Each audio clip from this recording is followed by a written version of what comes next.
Citado aqui algumas vezes, né? Eu preciso me defender em alguns aspectos, tá? Primeiro, de fato eu entendi aquelas coisas de física. Uma das coisas que eu fiz na vida foi física e mestrado em física, em mecânica quântica. Por isso que eu entendia o que a Winnie Cooper, né? Que é a matemática, ela escreveu. Mas depois, enfim, fiz matemática também, né? E eu fiz um doutoramento que eu vou falar que tem todo o impacto sobre isso. E a segunda coisa tem a ver com o aluno que eu falei que ele falhou miseravelmente. O que aconteceu? Eu estou sentado aqui na frente, tem uma frase de Paulo Freire. Não se pode falar de educação sem amor. E eu me senti culpado até agora pelo fato de eu ter virado para aquele aluninho lá e falado que ele falhou miseravelmente, né? E olhando para essa frase aqui de Paulo Freire, né? Enfim, estou aqui no Centro Paulo Freire de Formação. Então eu quero só me defender porque, assim, foi no 6º ano, tá? Não teve prejuízo, todos ficamos bem, né? No 9º ano eu abracei esse menino, eu gosto muito dele, né? O pai dele me deu aula na universidade, na verdade, né? Isso acabou facilitando um pouco esse embaraço, né, que acabou acontecendo. Mas ele não parava quieto, gente. Ele ficava perambulando e não prestava no problema, né? Bem, vejam, eu estou diante de diversos professores aqui, vocês entendem.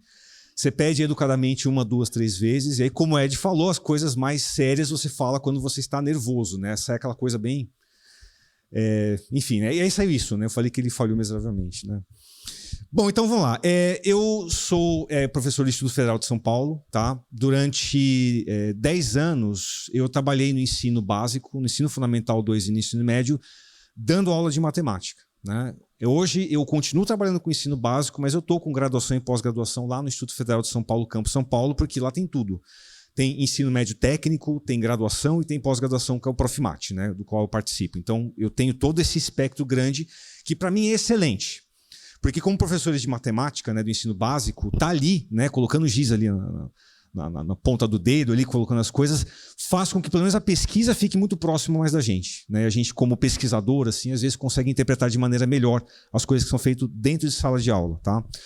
Bom, a minha carreira foi essa então, né? Durante 10 anos eu dei aula no ensino básico e nesse momento eu comecei a trabalhar com Olimpíadas de Matemática, né? E assim como o professor Edmilson, né? E infelizmente na época eu não participei de nenhuma Olimpíada de Matemática do ensino básico. Então eu passei ali até o final do ensino médio sem saber da existência de Olimpíadas de Matemática e nesse contexto eu fui fazer cursinho, né? Eu queria fazer física e matemática, né? E aí eu nunca acreditei que eu pudesse pegar turmas desse tipo, né? Eu não sei se passa pela cabeça de vocês, né? Olhando essas palestras maravilhosas, esses tópicos, exercícios difíceis, aí você olha e fala assim, nossa, meu, isso não é para mim, porque eu não tenho formação para esse negócio. Foi exatamente o que aconteceu comigo quando eu pisei na minha primeira aula de Olimpíada de Matemática, né? Eu fiquei a semana inteira preparando aquela aula de Olimpíada de Matemática, né? E foi talvez uma das melhores coisas que eu fiz. Porque a gente acaba não aceitando trabalhos medianos, tá? Quando você se pressupõe a fazer um bom trabalho, você se dedica a esse aspecto. E o que eu aprendi com as Olimpíadas de Matemática foi exatamente isso. A gente sabe matemática, tá? Vocês são professores de matemática. Matemática vocês sabem. E na boa, olha só. Quando você pega e olha o seu diploma, né? Olha só que interessante essa reflexão. Você pega e olha o seu diploma. Você passou com 10 em todas as disciplinas? Eu espero que não, né? Caramba, né? Você não passou com 10 em todas as disciplinas. Você pode ter pego DP, né? Recuperação em algumas dessas matérias. Aconteceu com vocês? O rapaz já olhou para o outro assim e falou assim, né? Aconteceu comigo. Aconteceu comigo também. Peguei no primeiro semestre, bombei uma matéria, gente, né? Oi? Às vezes acontece isso, né? Mas no meu caso não tive essa sorte, o cara não passou, velho. E foi maldade, eu lembro até hoje o nome dele por causa disso, né? Bom, esse é outro caso.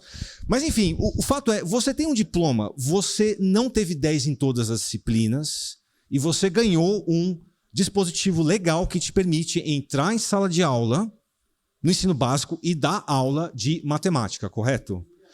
Oi, por favor.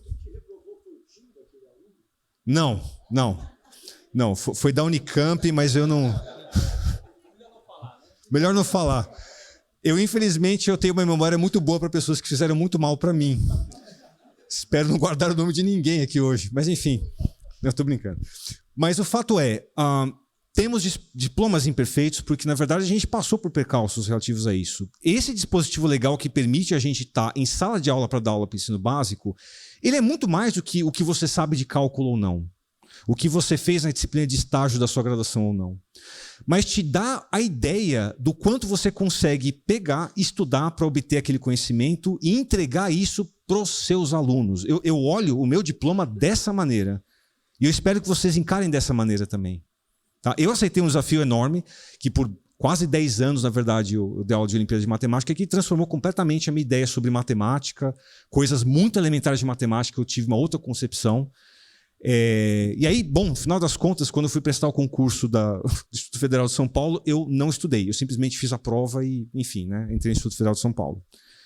Eu tirei 1 de 10 em português, tá? Algo que é muito normal na minha vida, porque eu pego recuperação de português desde a 5ª série. Eu não tenho orgulho disso. Porém, depois de 10 anos em sala de aula, eu decidi fazer um doutorado, né? O que me incomodou? Né? Eu queria fazer um doutorado na área de ensino e educação e eu trabalhar com Olimpíadas de Matemática. A academia ela não foi muito receptiva. Né? Uau, uma pessoa de educação. Uau, vem aqui, por favor, vamos falar sobre mentes brilhantes e como o resto não é brilhante e vamos discutir isso. Algo que claramente nenhuma faculdade de educação estaria disposta a fazer. Eu fiz um programa de multiunidades que envolvia pedagogia, matemática, química, física, geociências, né? E aí era um doutorado em multiunidades e era doutorado de ensino de ciências e matemática. Né? E quem me orientou foi um professor de física que foi o coordenador do vestibular da Unicamp. E ele falou que poderia trabalhar comigo com Olimpíadas se eu tivesse os microdados. Como eu odeio essa palavra. Microdados são arquivos gigantescos de texto, que não te dizem praticamente nada se você não souber fazer as perguntas corretas, né? Só que você precisa ter um programa bom para rodar essas coisas. E aí, claramente, uma coisa que eu percebi, a UBMAP não gera microdados. Então não tem como, na verdade, a gente fazer nada do tipo estatístico, né? Porque ele é bem da parte de estatística. E eu já fugi da educação para fazer a parte mais qualitativa. Então eu queria colocar coisa quantitativa para tentar algumas ideias, né? E essa coisa... Vocês viram aqui um vídeo da UBM que é incrível no seguinte aspecto. Vocês viram quantas meninas tinham? Você acha que isso é um fenômeno que sempre aconteceu na UBM? A resposta é não. Esse fenômeno, na verdade, começou a acontecer de alguns anos para cá. A distorção de homens e mulheres, né, na parte de Olimpíadas de Matemática, ela começou a ficar um pouquinho menos gritante, assim. Ela começou a se aproximar mais perto de 50-50, mas ainda está 30-70, algo nesse sentido, né? E aí eu falei para o meu orientador, eu quero trabalhar e descobrir essa questão das meninas em Olimpíadas de Matemática. Né? Qual é o fator que faz com que, por exemplo, um efeito que esse é quantitativo, a gente fez essas contas, que até o final do ensino fundamental você tem uma participação muito parelha das duas, mas no ensino médio aí realmente a situação é muito alta. É 20-80, coisa assim. E aí ele falou assim, não, vamos ver isso daí. Como não tinha microdados, eu acabei levando essa mesma pergunta, ou perguntas parecidas com essa, para o Enem. Né? Eu fui começar a identificar por que na prova de matemática do Enem você tem as mulheres indo melhor do que os homens, os homens indo melhor do que as mulheres em matemática. Né? Por que isso está acontecendo? Bom, e aí, depois de um bom tempo, né, estudando, eu descobri que a resposta para isso estava em psicologia. É uma teoria psicológica que, curiosamente, tem tudo a ver com matemática. E quando esse artigo caiu na minha mão, me transformou completamente do ponto de vista de professor de matemática e no processo de avaliação, no meu processo de avaliação com todos os meus alunos. Tá? O que eu vou passar aqui para vocês hoje tem a ver com algumas reflexões dessa teoria psicológica. Né? Eu vou tentar não colocar ela em nomes aqui, né? Porque eu quero, na verdade, trabalhar as ideias dela que são mais importantes. E os efeitos, na verdade, que isso tem em relação ao erro. E eu vou tentar chamar a atenção de vocês que o nosso trabalho cotidiano de chegar em sala de aula, tá? E dar um conjunto de, sei lá, 8, 10 aulas para depois aplicar um instrumento de avaliação, que a gente faz, na verdade, bem recorrentemente. A gente nem pensa muito quando a gente tem que fazer esse processo. Isso pode ter um impacto grande, tá, em relação aos nossos alunos e pode desmotivar alguns desses alunos que sabem a matéria, mas eles infelizmente são prejudicados quando eles olham a nota. E aí, gente, desmotivação, uma nota baixa é sinônimo de desânimo, correto? Você que me confessou que reprovou uma disciplina na graduação, então você sabe exatamente o que eu estou falando, correto? Bom, então como é que vai rolar a dinâmica aqui? A dinâmica é a seguinte.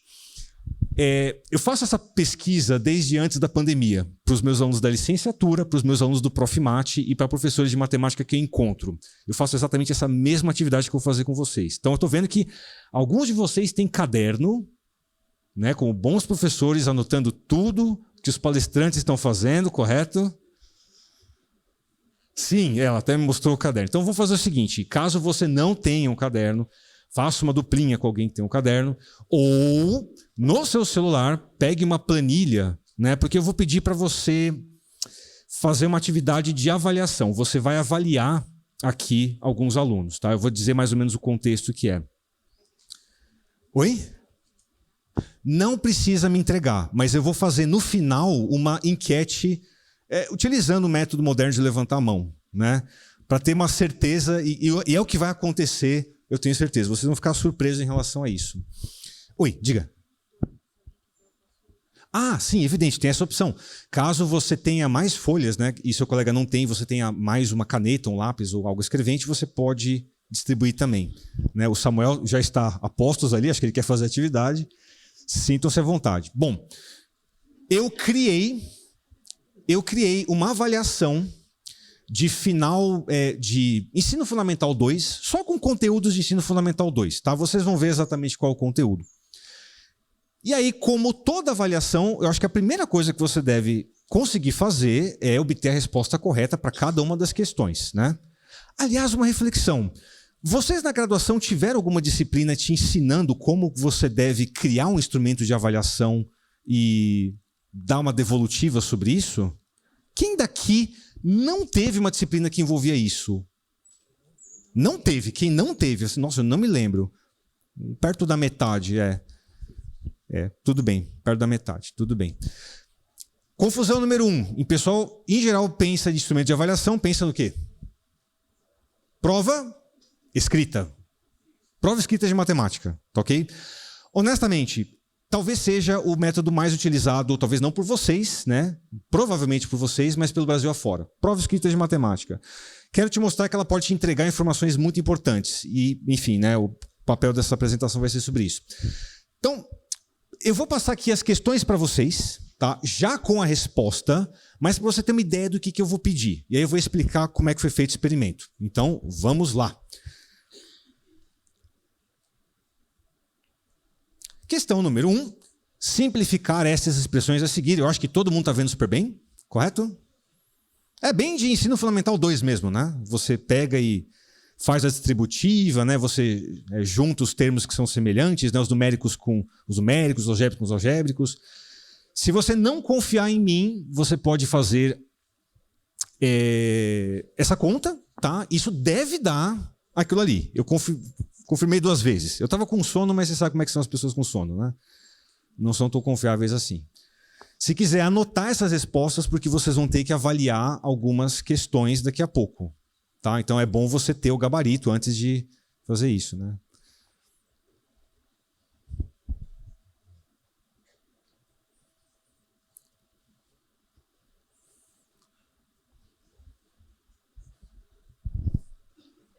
Quando eu perceber a cara de tédio de algumas pessoas, eu mudo o slide.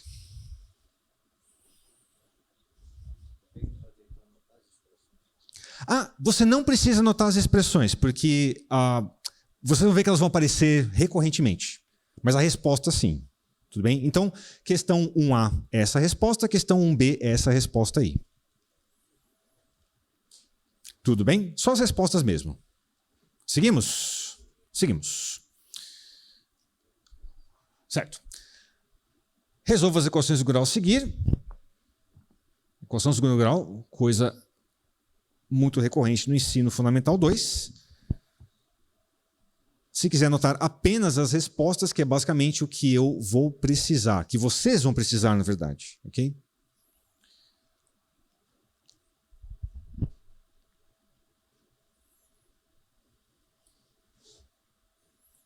Se alguém encontrar algum erro, por favor, me avise.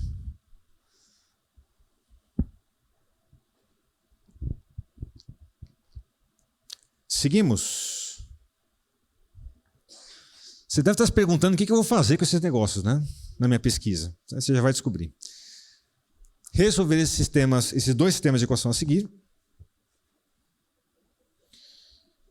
E eu tenho aparentemente essas duas respostas aí. 3A vai ser esse parzinho ordenado e 3B vai ser esse parzinho ordenado aí.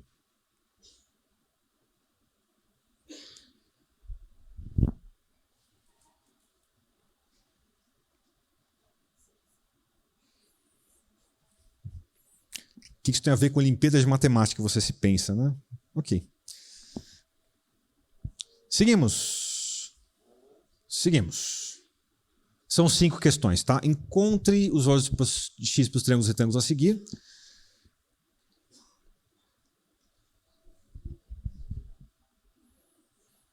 Esse é fácil. X igual a 12 para item A e para item B. Tá? É que eu falei só que são triângulos retângulos. Eu pressuponho que... Mas você tem razão, eu devia ter tomado esse cuidado. Sim. O ângulo reto, eu deveria ter colocado ali, né?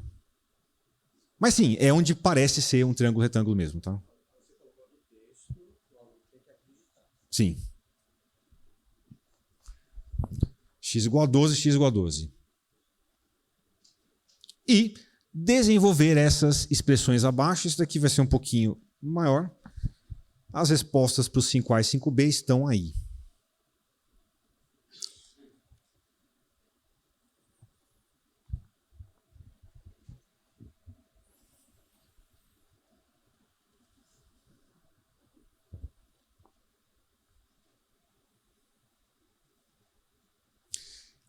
Falei para vocês que eu reprovei uma disciplina no primeiro semestre da graduação, né? Essa disciplina, eu quase desisti do curso por causa disso. Mas tem uma explicação e tem a ver com essa pesquisa que eu vou falar para vocês. Por quê?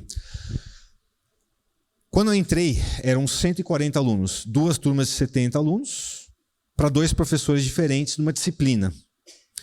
O que acontece quando você tem a mesma avaliação corrigida por 2 professores diferentes?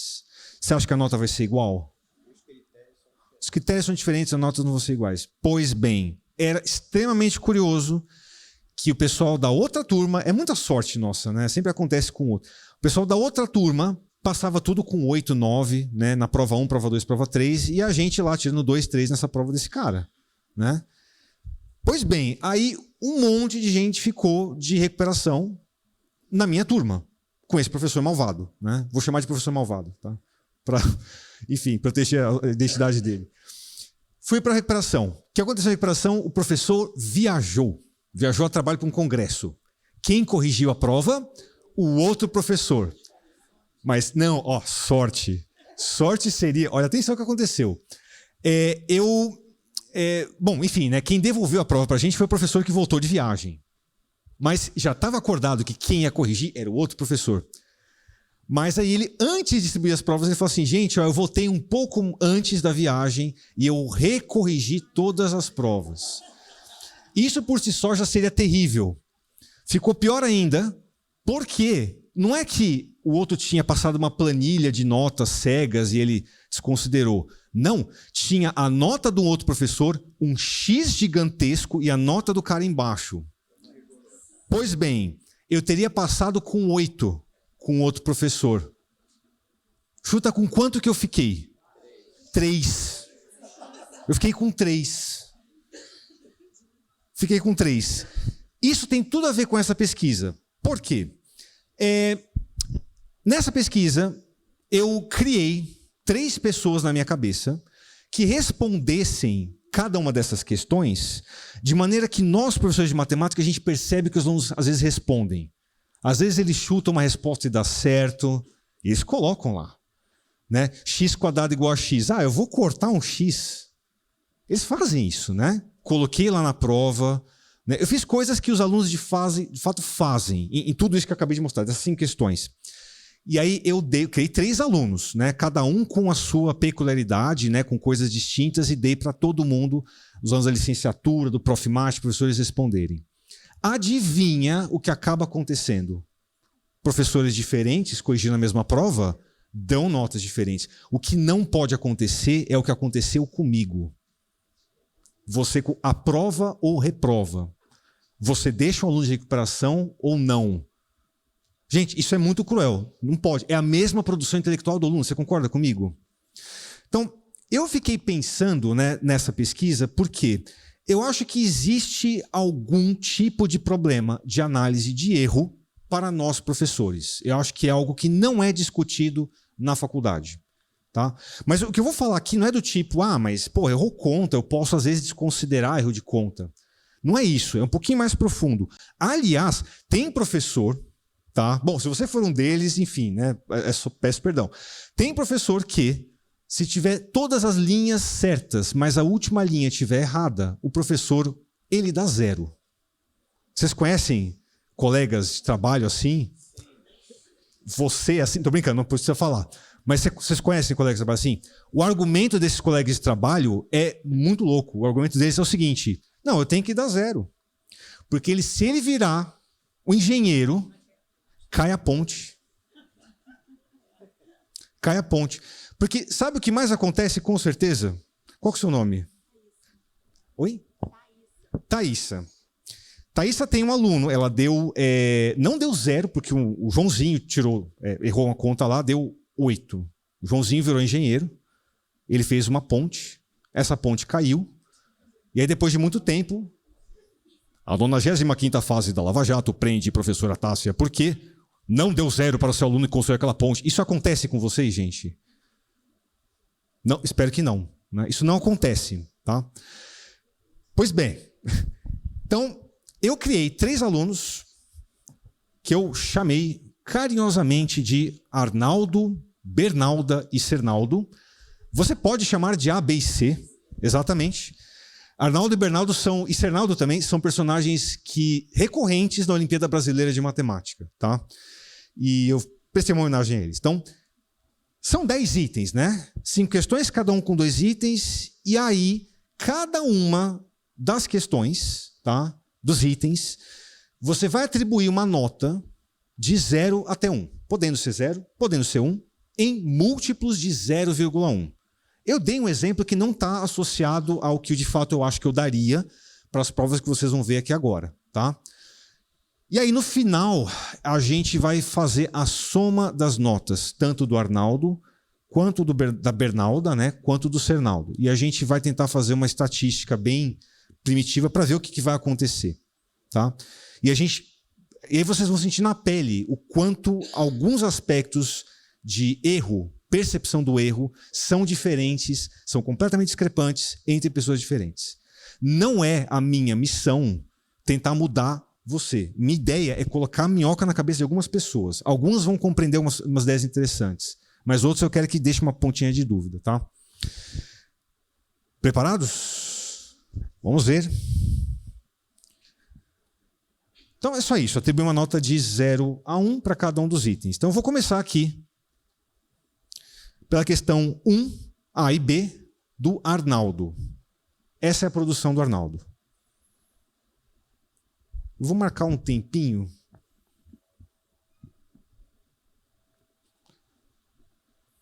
Eu vou marcar algo em torno de 40 segundos, tá? Mais ou menos.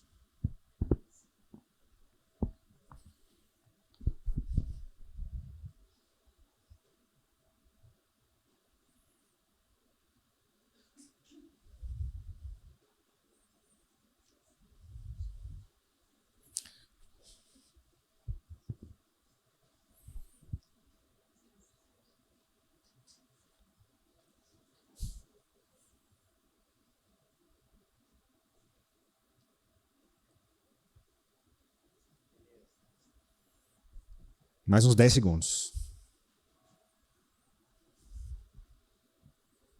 Um A e um B, certo? Do Arnaldo. Agora, um A e um B da Bernalda. Então, é na coluna da Bernalda, um A e um B.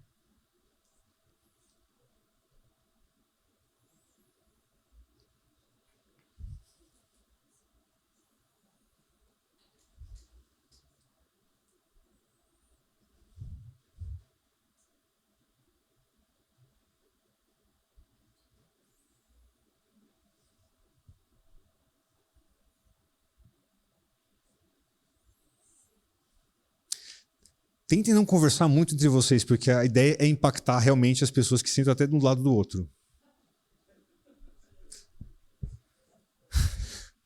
Vou dar 5 e você também. Não, aí não é legal.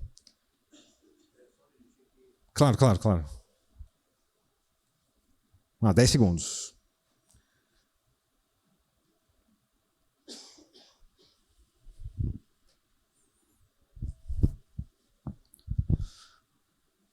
Um C. Cernaldo. Um A e um B.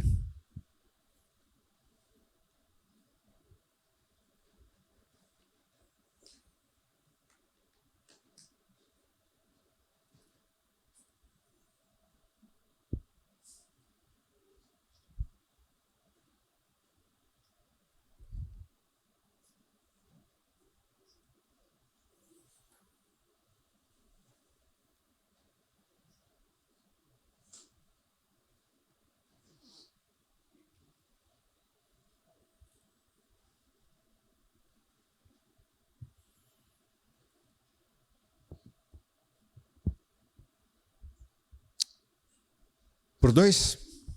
Por 2. 2, Arnaldo.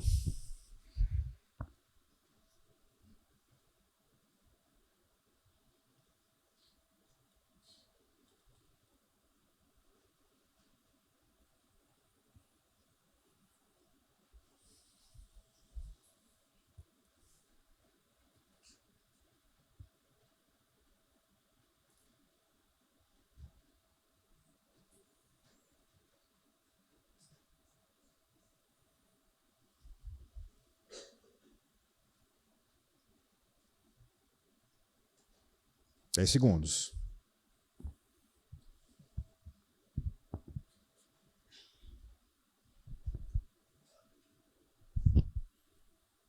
Vamos lá. 2, Bernalda.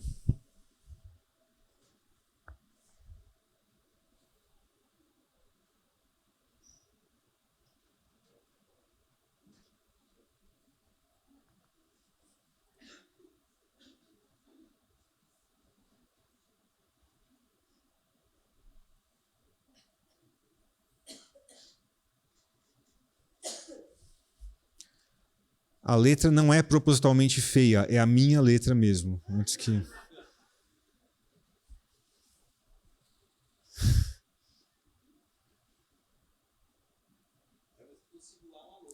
Não, exatamente, ficou bom. Não, volta e meio eu rasurei ali. Você vai ver, tem umas partes meio zoadas, mas aí foi de propósito.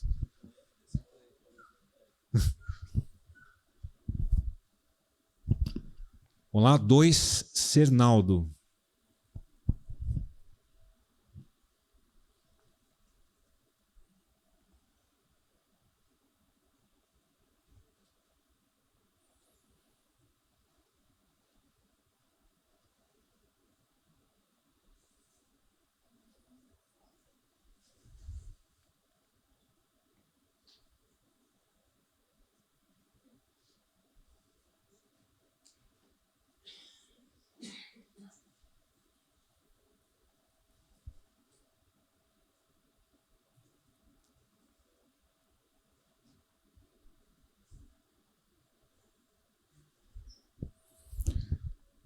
Vamos lá, 3, Arnaldo.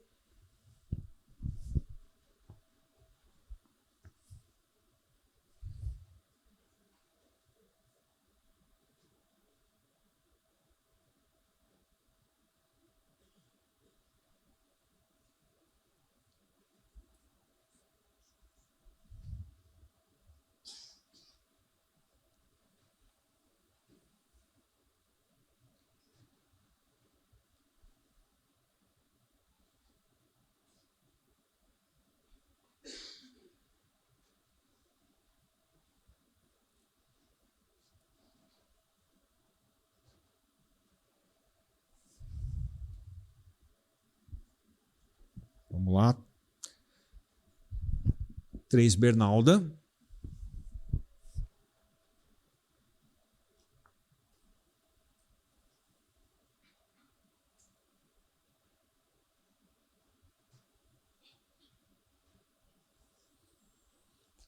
Algumas coisas são propositais. Às vezes os alunos eles não justificam o que eles estão fazendo, eles simplesmente fazem alguma coisa. Isso de fato eu fiz de propósito. E às vezes eles colocam alguma informação ali, né?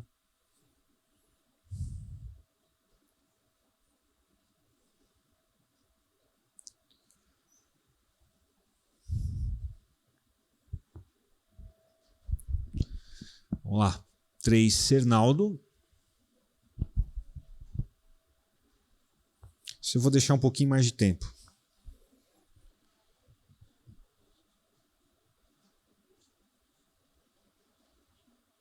Que algumas provas você tem que realmente gastar mais tempo e entender o que o aluno fez. Esse eu vou deixar um pouco mais de tempo.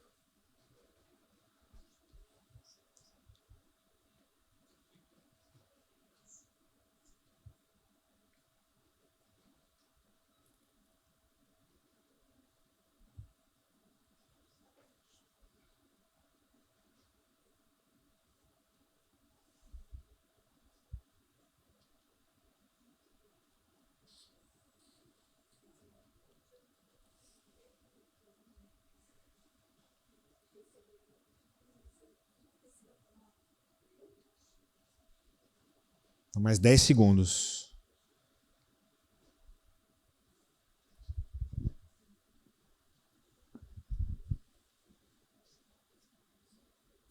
Vamos lá. Problema 4, Arnaldo.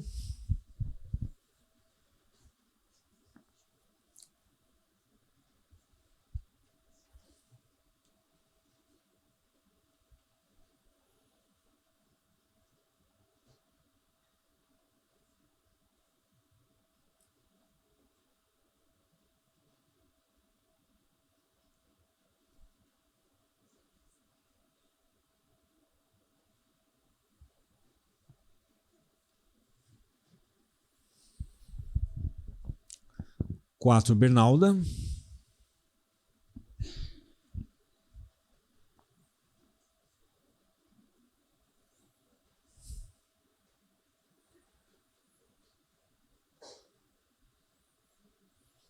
Aquela frase que está escrita ali, eu vou te ajudar.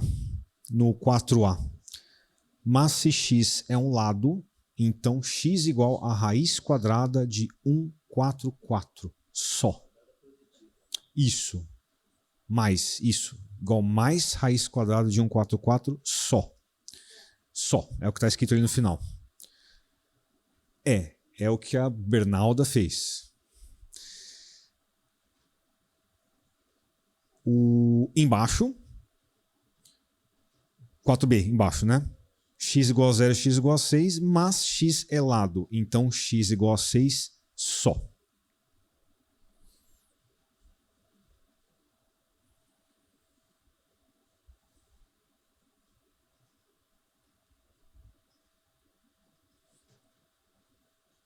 Ah, 10 segundos.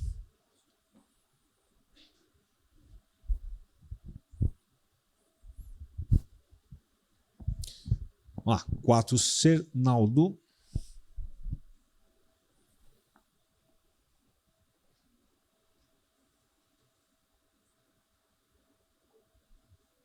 Daqui a pouco eu leio o que ele escreveu ali embaixo.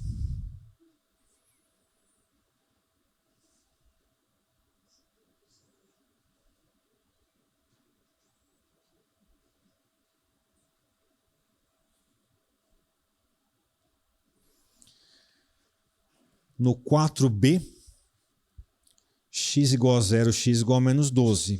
Mas x é um lado, não pode ser nem 0 nem menos 12. Não tem solução. Cernaldo escreveu isto.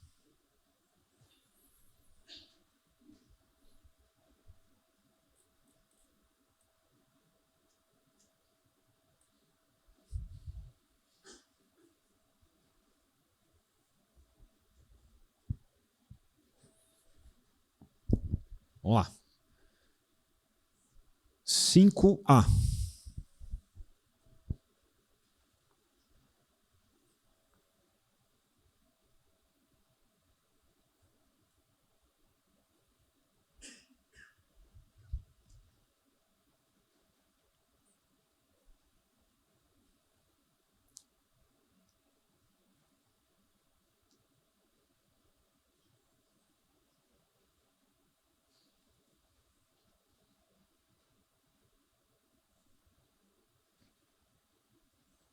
10 segundos.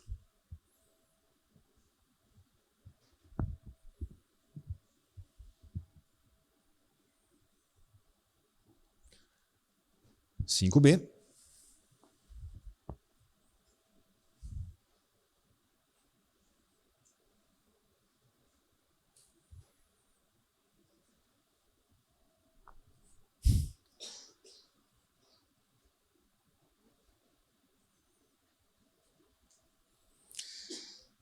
Vocês já devem ter visto alunos que fazem isso, né? Eu quero saber o que vocês vão atribuir de nota. Mas sim, os alunos fazem isso, eles fazem essa coisa incrível, né? Eles desenvolvem a expressão e encontram as raízes, coisa que você não pediu, mas enfim.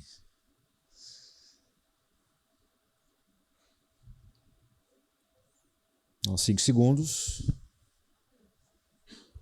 Tudo bem. Ah, quer que eu volte antes? Tá, vou. Na real, eu vou ter que voltar em cada uma delas. Porém, é só a última. Tá, eu volto lá. Enquanto eu volto... Eu pergunto... O pessoal tá percebendo que, de fato, algumas coisas elas são recorrentes que os alunos fazem, não é? Tem alguns erros recorrentes. Ok.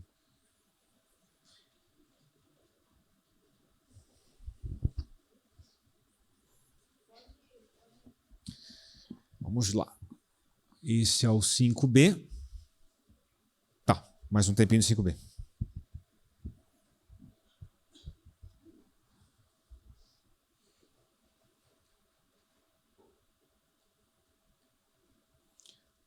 Algo normal da vida do professor é sábado estar corrigindo provas. Sejam honestos. Sábados ou domingos, ou segundas ou terças, enfim. Todo dia a dia. E 5C, último.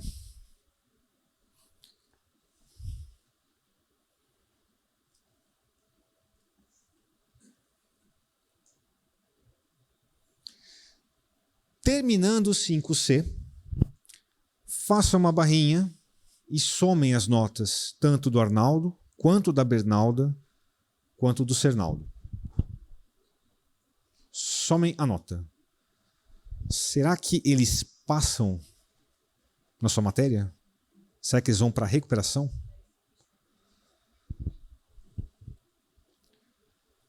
Somar número fracionário é ruim, então podem utilizar uma calculadora, uma planilha.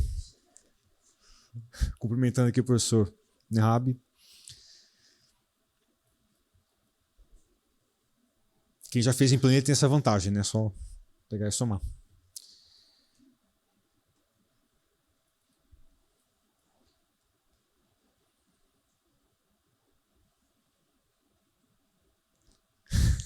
Bem pouco invasivo, né, esse método de tirar foto da colega.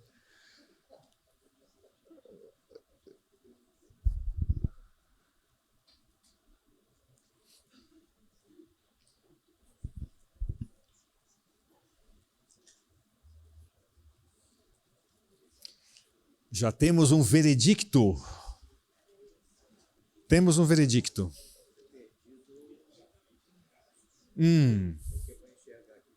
Tá, tá. Não, tudo bem.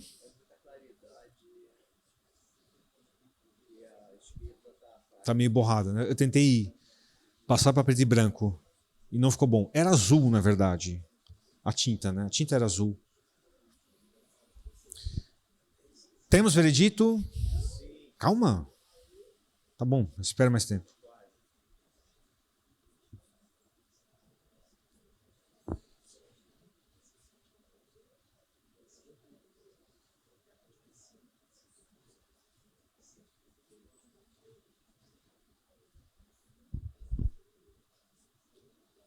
Vamos lá, 30 segundos para você somar em frações de 0 a 1, várias, e não errar essa conta, o que é mais importante.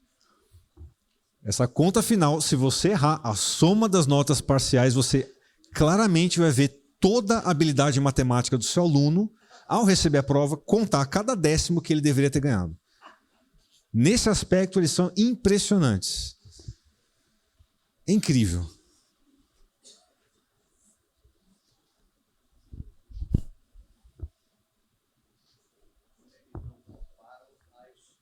Ah, bingo, você chegou exatamente no ponto.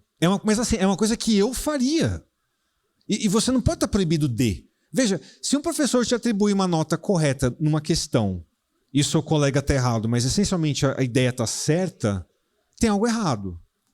Certo? Você não pode proibir de fazer. Não converse com seus colegas. Não, eles têm que conversar entre si. Né? Mas a sua consistência nesse caso falhou. Enfim, aí a gente... Veja, somos professores, a gente às vezes está cansado, etc e tal, e aí, enfim, erra uma coisa ou outra. Né? A gente não faz por mal. Essa que é a grande questão. Nunca se deve errar por mal. Nunca se deve fazer um X, uma nota 7 e colocar uma nota 3, por exemplo. Isso nunca se deve ser feito, né? Era 8, desculpa. Era 8. Te mostro meu boletim que eu recebi nota 3 lá. Bom, temos o veredito então. Certo. Bom, quem daqui teve como maior nota Arnaldo? Dos 3? 4, 5 pessoas. Abaixa a mão. 6. Bernalda. Quem teve a maior nota como Bernalda?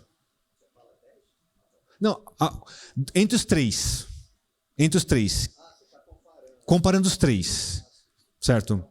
Vamos lá. Primeira pergunta. Comparando os 3, quem teve a maior nota? Foi o Arnaldo? De quem aconteceu isso? Umas 10 pessoas, mais ou menos. Ok. De quem das 3 notas a maior foi a Bernalda? Algo inédito aconteceu aqui. Ok, Cernaldo foi o resto. Tudo bem. Para o Cernaldo, quem deu para ele 9 ou mais? Cernaldo. 2 pessoas. Entre 8 e 9. Entre 7 e 8. Entre 6 e 7. Aumentou a quantidade, caramba. Entre 5 e 6. Ninguém deixou o Cernaldo de recuperação. Mas vocês perceberam que teve gente que deu mais que 9. Teve gente que deu entre 5 e 6. Teve gente... Bom, o próximo slide ele vai ser engraçado, então eu vou deixar ele para o final. Tá? Eu vou voltar aqui. Gente, eu vou fazer uma pequena discussão em alguns desses problemas aqui, enquanto o tempo me permitir. A conclusão vai ser mais ou menos rápida. Tá?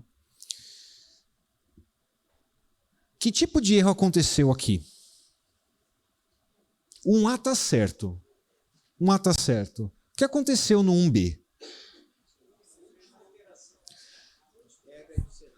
Uma única operação errada. Agora, se você apenas analisar o erro de conta, tem gente que vai argumentar que... Nossa, eu tenho pessoas que colocam 1 no item A, porque está certo, e colocam 0 no item B. Ou colocam meio. Porém, olha só, perceber que tem um erro em uma localidade pode te fazer amolecer o coração e tirar 0,2, 0,1, enfim. Aí fica a cargo de quem for fazer isso daí. Vou chamar atenção para outra coisa. Quem deu 2? Quem deu correto para essa questão inteira? Alguém fez isso? Ninguém fez isso. Eu vou te convencer que existe uma licença para você dar 2 para esse aluno. Essa licença está muito associada ao que você está perguntando na questão. Ao perguntar, simplificar as expressões, eu quero saber se o aluno tem a capacidade de fazer exatamente isso. Correto? Sim? Ele mostrou isso no 1A? O 1B difere radicalmente do 1A? Não. O que acaba acontecendo com essa teoria que eu utilizei no meu doutorado? É uma coisa muito óbvia. Quando você é apresentado por uma tarefa e você fica muito tempo em cima dessa tarefa, chega um ponto que você começa a colocar uma pilha de ruídos dentro do que você está fazendo, que te pode levar, por exemplo, a errar uma conta. Agora, do ponto de vista da habilidade que a gente está tentando medir daquele aluno com aquela questão, porque é isso que a gente faz enquanto professor. A gente tem uma série de conteúdos que a gente tem que dar, a gente pega esse subconjunto de conteúdos e aplica uma prova escrita. Por exemplo, a gente faz uma pergunta específica a uma habilidade que está lá, seja ela da BNCC ou do seu livro, etc. e tal. E você quer saber se o seu aluno ele tem a compreensão sobre aquilo ali. E aí, ao fazer essa pergunta e perceber que ele acertou o primeiro e errou lá pelo final da segunda, eu tenho uma licença, se eu quiser, para dar 2 para esse aluno. Eu entendo, eu não daria. Agora, se você zera esse cara ou dá meio ponto, aí eu estou tentando te dar uma justificativa para você não zerar e não dar meio ponto. Você está avaliando essa habilidade, ele te mostrou num A. Por que você está tirando tudo de um B? O cara mostra que sabe, você vai dar metade para ele mesmo? É isso?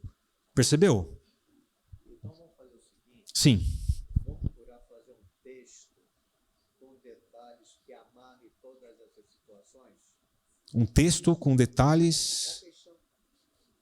Para ficar bem claro então, para o aluno, para não dar essa brecha. Veja, toda avaliação, né, teoricamente deve ter uma devolutiva. E cada professor sabe que os professores são diferentes. Né? O professor de física ele é mais malvado, o professor de matemática não. O cara sabe. Agora, quando você deixa tudo em panos limpos e você tem consistência, quer dizer, se o aluno tirou 0,8 num B, e ele foi procurar para ver se ele deu 1 para alguém que fez o mesmo tipo de erro e não encontrar, aí você está sendo consistente. Aí o acordo está correto. Entendeu? Certo? Vamos lá. Bom, eu espero que o 1A e o 1B vocês tenham dado a mesma nota. Falando em consistência. O 1A e o 1B... desculpa. O 1 do Arnaldo e o 1 do Bernaldo... Desculpa, agora sim. Tem que ter a mesma nota. Eu uso isso para pegar a inconsistência das pessoas. Né? Em geral, eu percebo que as pessoas são consistentes. Tá? Certo? Porque agora foi ao contrário. Né? Errou no primeiro e acertou no segundo. Certo? Bom, aqui eu não quero comentar tanto. Aqui, o 2 tem muito pano para manga. Quantos vocês deram 2A? Meio, 0,7, meio. Não, no A, só no A. No item A, só no item A. 0. Ele deu 0. Será que ele foi radical? Deu 0. A ponte caiu. Deu 0.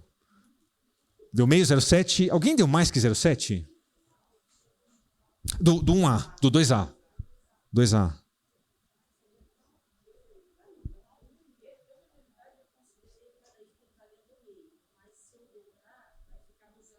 Zero 8.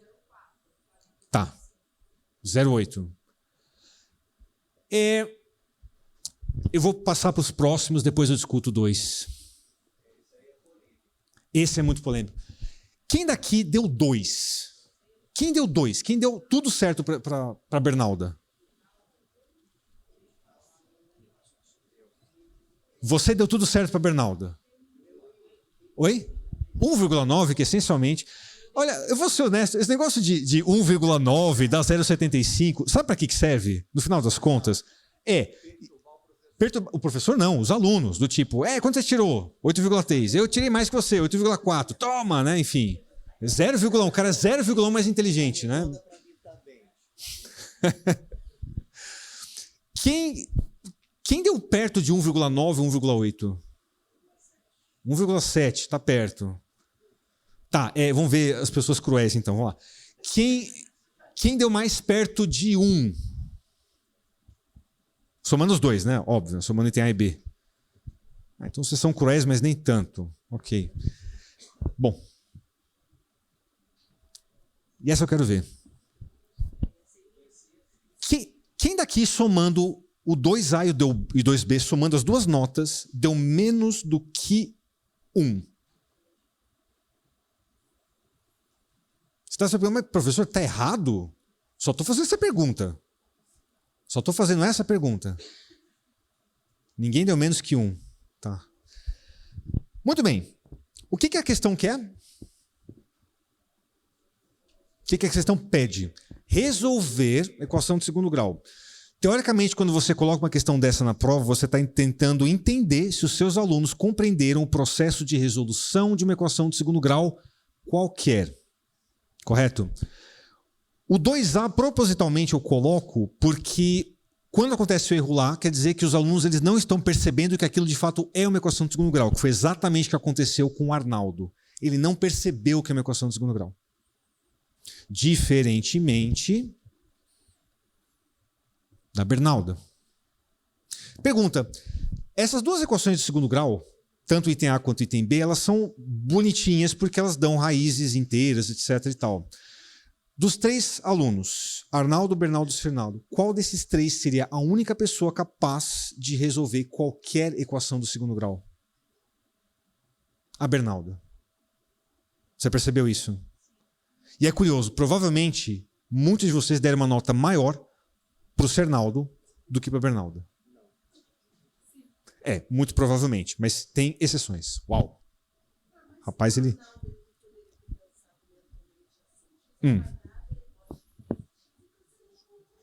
Sim, nesse caso... Mas o fato é...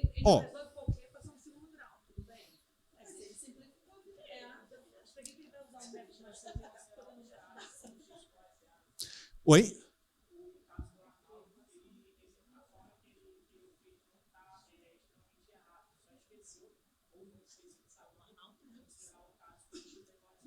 Sim. Sim. Sim. Uma coisa importante, a gente parte do pressuposto que as questões que a gente faz para os alunos são boas. A gente está acertando na nossa avaliação. É a nossa visão, não a deles. Então o que acaba acontecendo é, às vezes, já aconteceu com todos vocês, comigo aconteceu várias vezes na vida. Você pega o resultado da prova, olha e fala assim, nossa, essa questão que eu fiz aqui não foi boa, cara. Então, assim, minha opinião, a questão número 2, ela é boa no seguinte aspecto, colocar um 2A é você colocar um tipo de equação de segundo grau que não está no formato que eles estão habituados a resolver. E aí você vai verificar se eles têm essa capacidade de perceber que aquilo de fato é uma equação de segundo grau. No caso, esse aluno aqui ele não percebeu isso. Né? O que significa isso? Pode ter várias explicações. Sim. Você pode não ter feito em sala de aula, você pode não ter colocado como lista de exercício. E aí, claramente, se você não der uma devolutiva para esse aluno, ele vai continuar fazendo isso. Vai continuar fazendo isso, né? Agora, o caso mais complicado aqui, eu acho, esse caso aqui. Esse caso aqui. Esse caso aqui, gente, significaria o seguinte, a sua prova não foi boa. Porque se tivesse feito uma prova muito boa, o Cernaldo, sempre tem o Cernaldo na sua turma, fala a verdade. Aquele cara que tenta utilizar o sistema contra o sistema. Vocês conhecem esse aluno, né? Se liga na pérola. Essa é uma das maiores peças que eu adoro colocar. Terceiro no ensino médio, geometria analítica, eu dando aula de geometria analítica. Prova. Aí na minha prova eu peço, enfim, equação de reta, equação de circunferência, etc. E eu coloco no enunciado, encontre a reta que blá, blá, blá, blá, blá, blá. O que ele fez? Ele desenhou, colocou a reta, fez uma seta e falou assim, está aqui. Eu aprendi uma lição muito valiosa nesse dia. A lição valiosa que eu aprendi foi, a partir de agora, Emiliano, escreva, encontre a equação da reta que blá, blá, blá. Isso, exatamente. O que você perguntar, o aluno vai te responder. Pronto, ele respondeu. E vai querer... Eu dei certo. Eu dei certo. Não, mas eu perguntei, ele respondeu. Azar o meu. Ah, mas aí depois aí eu percebi. Tem coisa que vira fixamente na nossa cabeça, né? Eu nunca mais fiz isso. Encontre a equação da reta. A gente aprende com os nossos erros, né? Tem 2 jeitos de aprender com o erro, do melhor jeito e do pior jeito. Né? Nesse dia eu aprendi do pior jeito. Mas o que eu estou querendo dizer é o seguinte, nesse problema aqui, o professor deveria ter colocado uma equação do segundo grau cujas raízes fossem irracionais. Ah, o Cernaldo ia estar lascado, né? E se ele encontrasse as raízes que dessem certo, eu ia dar o ponto para ele. Parabéns. Meus parabéns. Bom, dá para fazer um tipo de análise em cada uma das questões aqui. Deixa eu ver se tem alguma que vale mais a pena. A questão número 3 tem uma discussão parecida, né? Porque Arnaldo usa o método de substituição. Isso, exato, né? Que é o método que vai resolver todos os problemas de sistema de 2 equações, 2 incógnitas, quando tiver solução única. Bernalda vai resolver por outro método, que é o método da soma, que também te resolve todos os sistemas de 2 equações, 2 variáveis, né, quando você tem solução. E temos o Cernaldo, né, que usou o sistema novamente contra o sistema. Certo? E aí você atribui a nota que você quiser. Porque às vezes o erro foi nosso. No caso, o erro foi de quem fez a pergunta. Você vai fazer o quê? Ele te respondeu a pergunta. Diga. Quando eu vier do Senado, eu tenho alguns alunos que eles têm um hábito de conseguir explicar oralmente, mas não matematicamente. Certo. Então, muitas vezes, inclusive agora que eles estão no nono ano e eu tenho uma relação maior com eles, eu tenho avaliado mais a oralidade justamente para poder traduzir isso depois para escrita matemática. Na letra A é bem óbvio não, mas enfim, é mais É razoável, né? Isso. Mas eu consegui imaginar, né, com essa base de aluno que eu tenho, de um aluno que conserta o teu erro. Então ele fez um chute base, 1 e 0, vamos ver se dá. E o que eu poderia consertar para dar o que eu preciso que dê. Por isso que ele foi para um meio, né, que aí pode fazer ali o corte dos dois quocientes. Então, assim, apesar de não ser universal e tudo mais, de fato, e ele está jogando o sistema contra o sistema e tudo mais, ele tem uma forma de ver muito positiva até em termos de vida, de você pegar, de fazer um teste de uma questão ali da sua vida e falar, não, ei, o que eu posso estar aqui consertando para dar o resultado que eu espero? Eu interpretei mais nesse sentido. Qual que é o seu nome? Yasmin. A Yasmin trouxe um ponto muito importante. Quando você pega uma prova escrita, você está fazendo uma avaliação interna. Gente, vocês sabem. Eu tenho certeza que vocês não fazem isso. Tá? Vocês não pegam uma prova e não olham o nome. Você olha o nome. Você sabe quem é o aluno. Você sabe. Faz parte da avaliação interna, sabe o que também? Você passar de carteira em carteira para ver o que eles estão fazendo. Faz parte da avaliação interna você fazer uma pergunta e esperar que os alunos respondam. Então, o que você trouxe é extremamente relevante. Porque, no final das contas, a gente tem que decidir se os alunos têm aquela habilidade ou não, o quanto que eles compreenderam daquilo ali. Se você, na sua avaliação interna, e atenção, uma prova escrita é um elemento da avaliação interna, certo? Passar de carteira em carteira é outro, ver o que eles estão respondendo, lista de exercício, você escolhe. Mas você associa, você faz uma bijeção entre aquele nome e uma pessoa que existe na sua frente que está te respondendo. Você tem que ter a noção de quanto que o aluno sabe daquele conteúdo. Por favor. Você está fazendo a correção de uma avaliação. Você tem alunos que fazem, né, sobe, desce, esquerda, direita, e o resultado está certo. Você fica na dúvida. Vai dar 0 na questão? Eu chamo o aluno na minha mesa para ele me explicar qual foi o caminho que ele fez para poder chegar àquele resultado. Ele vai me explicar. Me convenceu, aí vai o ponto. Perfeito. Isso acontece muito. Sim. Eu tenho alunos que simplesmente eles comem as etapas as tradicionais e vão para o resultado. Eles fazem cálculos auxiliares e chegam ao resultado. Não entendi. Fulano, vem cá, me explica. Ah, Sandro, eu fiz assim, assado, legal, gostei da sua solução. Avaliação interna é isso, né? Você é o segundo, você é o primeiro, por favor.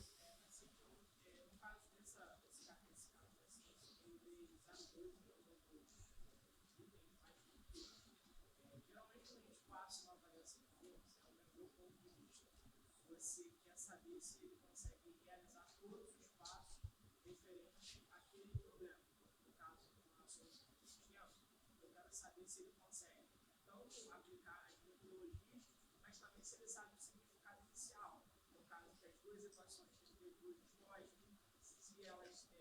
se ele sabe que substituem valores para variáveis, ele consegue encontrar aquele valor.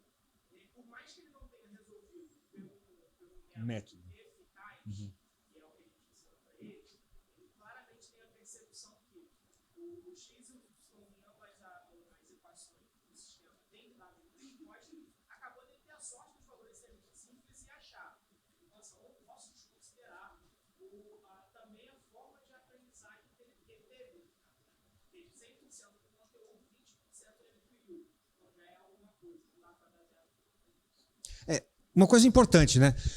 Quando você percebe que o aluno compreende o método e ele entende que, olha, eu vou encontrar a solução sempre fazendo por isso aqui, mas ele claramente está... As professoras, na verdade, no começo falaram, né, que tem um tipo de inteligência que a pessoa realmente é um pouco mais afastada assim, do sistema, ela quer confrontar um pouco, né? Eu olho essas pessoas com bons olhos, porque elas procuram, na verdade, uma coisa que funcione e que não esteja exatamente formatada. Cara, se ela mostra que ela compreendeu que a formatação te leva ao negócio, mas está mostrando outro caminho, por que você vai dar algo diferente de um, né?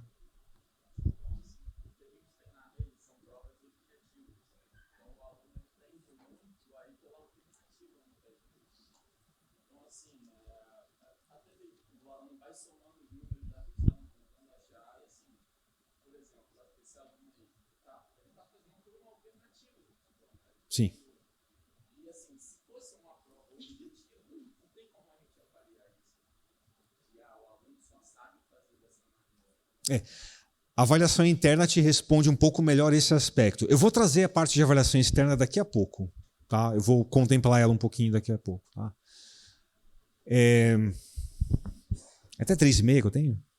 Tá. Ok. Bom, e aqui, enfim, né? Aqui vira uma coisa interessante, porque no começo você pega e não dá tanta valor assim, do tipo, o cara, a pessoa colocou x igual a 0, né? Não tem problema. Mas, porém... Ai, até as 3? Tudo bem. Você está perdendo o café para discutir isso, né? Senhor. Mas a gente começou 20 minutos depois. Porém, né? Enfim. Tanto o Bernaldo quanto a Bernalda quanto o Fernando fizeram alguma justificativa interessante, mesmo que Bernalda tenha errado ali uma conta. Ela fez, na verdade, uma reflexão bem interessante em relação que não podia ter x igual a 0. Porque você tem, na verdade, lados de um triângulo retângulo. Correto? Enfim. Sendo que a pessoa que só faz a conta, isso dá uma raiva, né? Ou só chega e faz a conta, ela cospe o negócio e vai para a próxima. E aí não tem nenhuma discussão sobre isso, né? Bom, e aí tem aqui, né? Bom, aqui é mais o mesmo. Quero colocar uma... Eita, não foi? Tem. Desculpa. Pronto. Então, a pergunta é, você tira muito ponto de erro em conta? Você, assim... O seu U durou muito tempo, assim. Mas você tira erro de conta. Alguém aqui realmente tira algo em torno de metade da questão por causa de erro de conta? Vocês compreenderam que agora existe, na verdade, uma outra escala. Existe uma permissão para que você, às vezes, dê uma questão correta, né? Mesmo que eu não tenha errado uma coisa, desde que ele te mostre que, em outra questão, ele te mostrou que ele sabe aquilo ali. Porque qual que é a questão? Você pergunta de uma habilidade e percebe que ele contemplou essa habilidade em todo, né? Veja, o problema de Pitágoras ali, ele envolvia a equação do segundo grau. Então a pessoa tinha que resolver a equação do segundo grau. Você pode utilizar isso ao favor do aluno para verificar as outras questões de equação do segundo grau? Você deve fazer isso. Às vezes nunca pega a questão isoladamente e olha ela. Você tem que olhar a prova inteira às vezes. Ali você tem uma percepção melhor. Porque a ideia, na verdade, é essa em relação ao aluno. Você vai atribuir uma nota para ele, seja ela 7,3, A, B, enfim, você escolhe. Mas que para o aluno é fundamental ele ter uma nota justa. Por quê? No meu caso, enfim, foi evidente, eu reprovei uma matéria. Mas o caso dele pode ser algo do tipo, eu vou me desmotivar. E às vezes, gente, você está desmotivando exatamente um aluno que tem uma característica que você não queria desmotivar. Aquele que tem a ideia correta. Ter ideia é mais difícil do que fazer a conta certa. Tá? Lembra quando veio a calculadora para a sala de aula? Vários professores, né? Vai acabar a educação, não sei o que lá, né? Aí veio o smartphone para a sala de aula. O que aconteceu? Vai acabar com a educação, não sei o que lá. E agora vai vir o que em sala de aula? Inteligência artificial. Um chatbot, né? Que é o chat GPT. Adivinha o que vocês vão falar? Vai acabar a educação, né? Qual que é a questão? A ideia correta, mesmo por esse chatbot que é o chat GPT, volta e meia ele tem lampejos de ideias corretas, mas cercado de ideias erradas também. A gente tende a achar que é uma inteligência artificial que vai te colocar lá e você nunca mais vai precisar resolver problema nenhum. Em matemática, inclusive, é o que mais falha isso daí. Certo? Por hora, a ideia correta é a coisa mais difícil que o ser humano consegue fazer. Uma conta correta, você deixa para um computador. Isso ele sabe fazer melhor do que a gente. E aí, olhar realmente a habilidade que você está querendo verificar em cada uma das questões, né? E, infelizmente, aproximadamente metade de vocês não tiveram uma disciplina da graduação relativa a como fazer uma avaliação, como interpretar uma avaliação. Por exemplo, conceitos de validade e confiabilidade, já ouviram falar? De testes. Pouca gente ouviu falar disso daí. Só que é crucial. De novo, o aluno responde o que você pergunta. Eu perguntei, encontre a reta. E eu recebi uma na orelha. Ele encontrou a reta. Meus parabéns, né? Certo? Agora sim, gente, ó, vamos lá. Se a gente for pegar e interpretar da maneira que eu falei para vocês as avaliações, vai rolar? É difícil você fazer uma boa avaliação, né? Produzir uma boa avaliação e interpretar uma boa avaliação. Como é que é seu dia a dia no processo de correção de provas? Deve ser algo mais ou menos assim.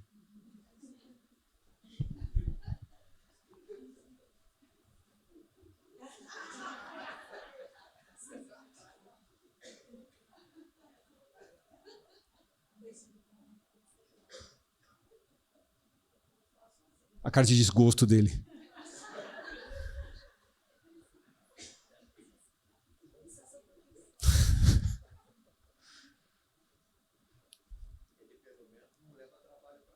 É, exato. É isso que eu ia falar. Ele ponderou ali e deu uma nota, você viu, né? Tem muita coisa errada ao mesmo tempo ali. E tá em loop, né? O que é melhor ainda, né? Tá em loop. Ele tá fazendo em sala de aula, na frente dos alunos, aluno filmando, tá tudo errado, né? Tá tudo errado. Mas o fato chega um ponto. Vocês já corrigiram várias provas sequencialmente. E você sabe exatamente o que vai acontecer com os alunos, você sabe. Então, o processo que eu fiz com vocês de compreender a avaliação inteira, ele é uma questão de hábito. Uma vez que você tem isso daí, você vai fazer rápido. Que nem ele, tá? Espero que com menos emoção, né? Mas você vai fazer rápido que nem ele. Muito bem. Eu acho que a principal ideia tem a ver com isso. O que deve se valorizar mais, né? O que vale mais? Conta certa ou ideia certa? E aqui vem a minha grande chamada. Se você só valoriza, né? Ou se os alunos só valorizam a conta certa, se eles têm essa percepção, não só com o professor de matemática, com de química, de física, etc. e tal, o que acaba acontecendo é uma coisa muito perversa. O aluno ele não está mais interessado em fazer o negócio. Porque se é o que vale é a resposta correta, para que ele vai trilhar o caminho de tentar produzir de maneira criativa aquele negócio? O que ele vai? Onde é que ele vai? Na conta certa. E, gente, caminhos existem para você chegar na conta certa. Caminhos ruins. Por exemplo, cola. Se a nota para passar, então, eu estou interessado só na nota. Essa cultura de nota ela é meio perversa para a gente, né? Especialmente de matemática. Porque a gente tem que valorizar o processo criativo. E é aqui que vem, talvez, a coisa principal. Por que valorizar o processo criativo do ponto de vista de competições de matemática é crucial? O processo de avaliação interna tem impacto direto na cultura olímpica. Por quê? Você pode matar alunos que tenham exatamente o que a gente precisa, que são as ideias certas, se você conseguir desmotivar eles a ponto de eles perceberem que tudo que eles precisam é ter uma nota. É ter um númerozinho no final do boletim. E seja lá como ele for conseguir isso daí. Ok? Vocês tinham percebido isso? Sobre o quanto uma nota... Você está perguntando, moço? Ai, desculpa, eu não tinha te visto, foi mal. Então, resumidamente, né? Quando você pega e simplesmente vê uma nota, certo? O aluno vê que isso é o que vale. Se ele obteve menos que isso, ele vai desistir. Matemática é conta. Agora eu vou te perguntar uma coisa. O professor vai acompanhar esse aluno durante muitos anos? Não. Então você não pode bloquear o caminho do aluno por força dessa situação. Sim, isso é verdade. Nós somos uma pequena passagem na vida do estudante. Sim. um conjunto de nós, e ele tem razão nesse aspecto, eu vou te dar a palavra. Ele tem razão nesse aspecto. Um conjunto de nós vai formar um aluno. E ele vai encontrar muita gente. Eu tive professoras muito boas. Eu só tive professoras de matemática, algo extremamente curioso. Tive uma que eu lembro até hoje pelos motivos errados. Da mesma maneira que eu lembro desse professor que me deu nota 3. Tá? Mas o resto... Mas basta um, né? Por favor. Boa tarde.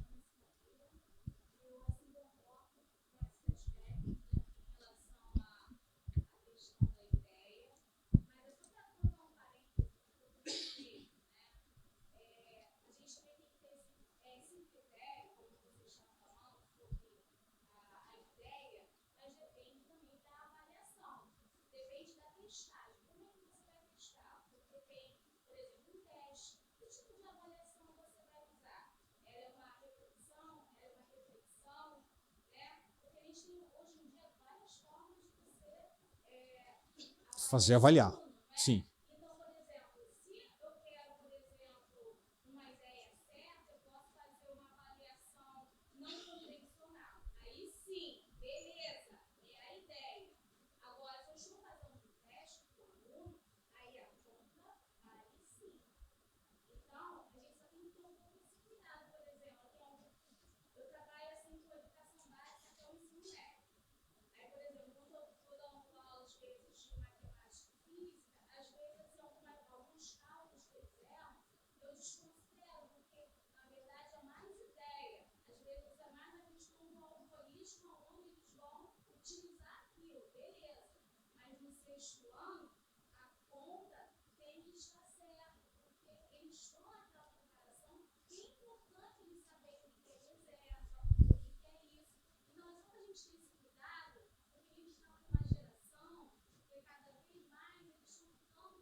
Sim.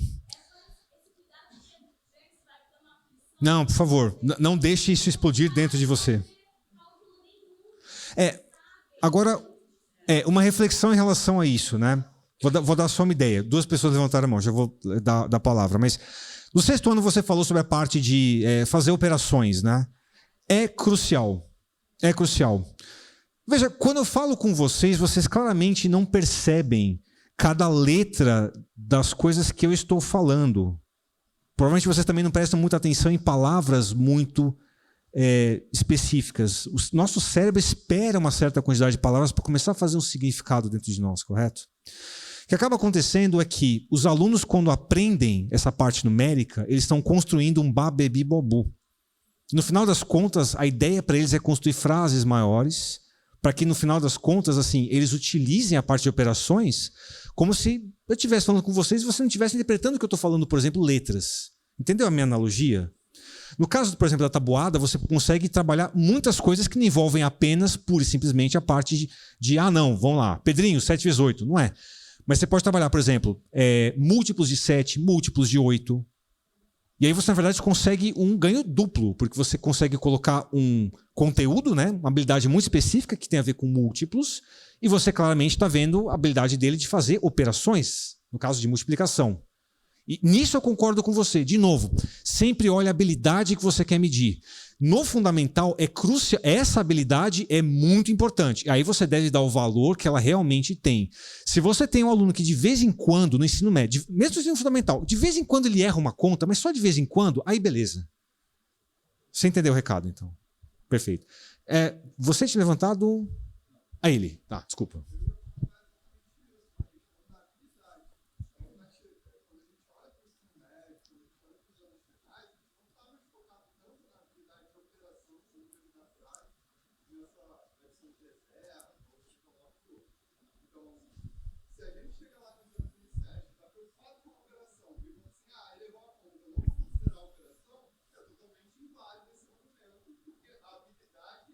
Bingo. É exatamente isso.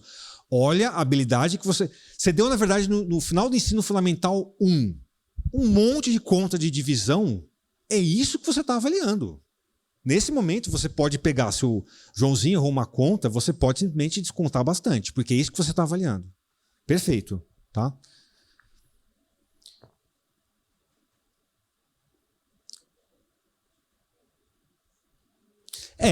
Aqui, só para terminar, né? Compreender o que buscamos avaliar com cada questão traz uma nova visão para o professor. Foi exatamente essa discussão que a gente acabou de ter agora. Tá, ok? Sempre olhe a habilidade que você está querendo avaliar quando você coloca aquela questão lá. E do ponto de vista prático, compreender melhor a avaliação externa e suas devolutivas. Gente, vocês já chegaram a olhar relatórios de avaliações externas? Com muita tristeza você falou já. São relatórios que têm, na verdade, descrição de conteúdos, itens, o que deveria ser feito, etc. e tal. Agora, quando você começa a perceber o que é a habilidade que você está querendo medir na sua avaliação interna, você pode pegar os resultados da avaliação externa e se antever a alguns problemas que você pode ter. Tá? Coisas que, na verdade, você fala assim, você tem que olhar a habilidade, concordo. Se você já tiver essa informação antes, aí é perfeito. Vou dar aqui um exemplo, né? E, evidentemente, né, você faz com que você tenha compreensões mais elaboradas, devolutivas para a prática. Né? É importante que essa devolutiva seja feita com o professor.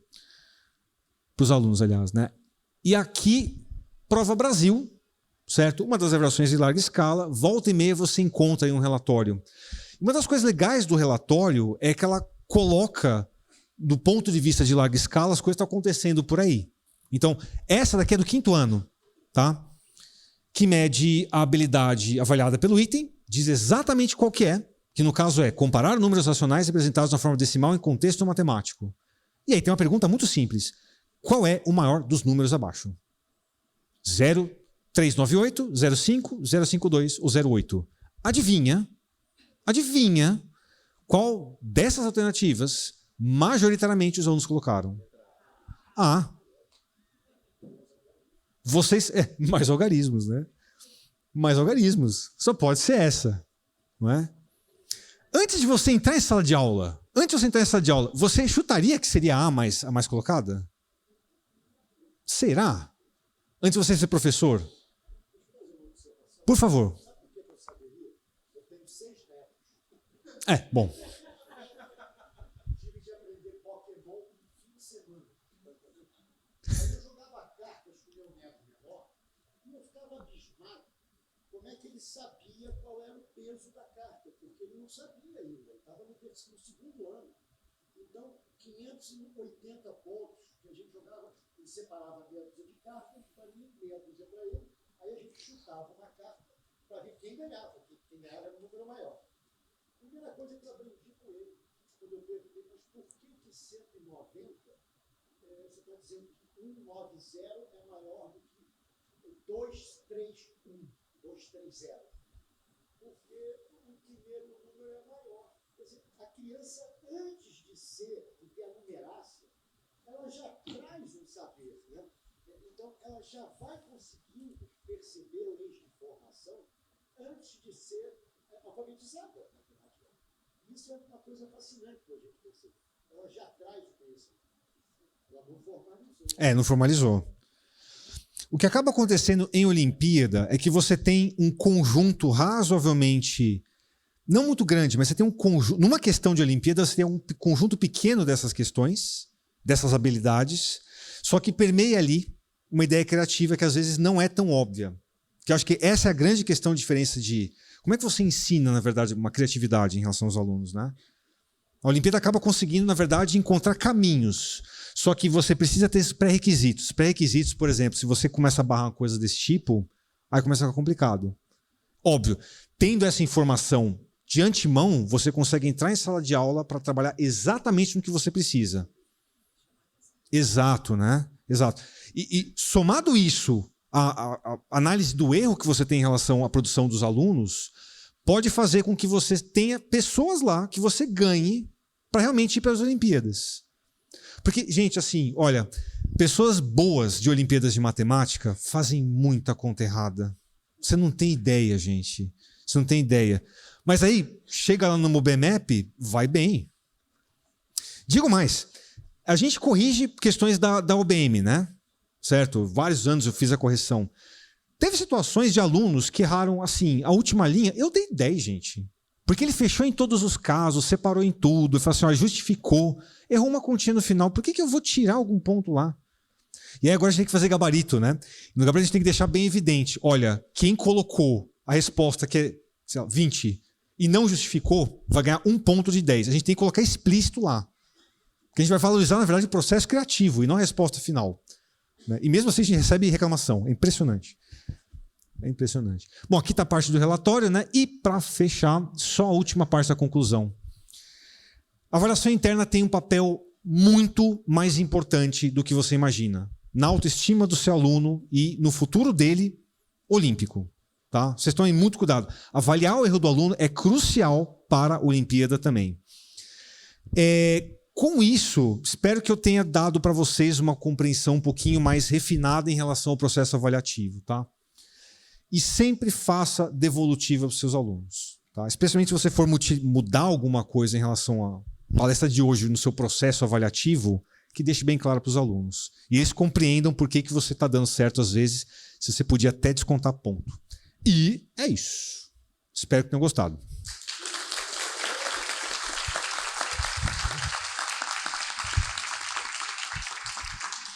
Gente, a gente vai dar uma parada rapidinho de 20 minutos. Tem um coffee break lá embaixo para a gente tomar café.